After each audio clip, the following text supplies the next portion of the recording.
One of the more common issues that we see with companies over time has been that companies in a growth mode tend to rely on more people and more capital to help aid them through the growth. And it's easy to add people, and if we can get monies authorized for equipment and expansion of equipment, it's easy to get that in place, assuming that money is available. So there's that sort of approach that's been around for a long time in growth modes, is more people, more money,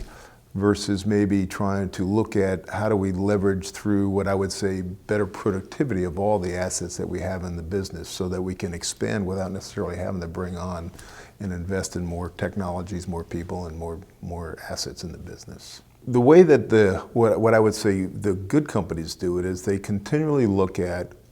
have we optimized all of our assets in the best way? So labor productivity, do we have a good sound handle on what our labor productivity is and where it is and what it could be based on existing processes that we have in place today?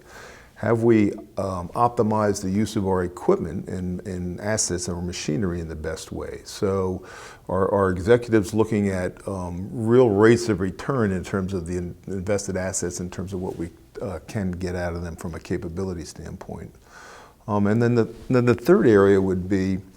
really going back to all of your, what I would call your core processes, and saying, how do we better serve customers in a more effective, more efficient way than what we're doing today? We talk about always challenging the current state, looking at your current state of the business and thinking about different ways to serve than what's currently in place today, without having to, without having to go spend money, without having to buy people. Just challenge the core processes that we have in our businesses and look at that. And the last piece might be, are we utilizing the technologies that we've invested in today to the best of our advantages? So we see a lot of the IT infrastructures in place today that may have the basic platforms in place, but they don't leverage those platforms to the best of their capabilities. So there's that area of it too, in terms of how do we get true productivity gains throughout all the organization, would be through better use of IT, maybe not more IT, but better use of their IT systems that are already in place today.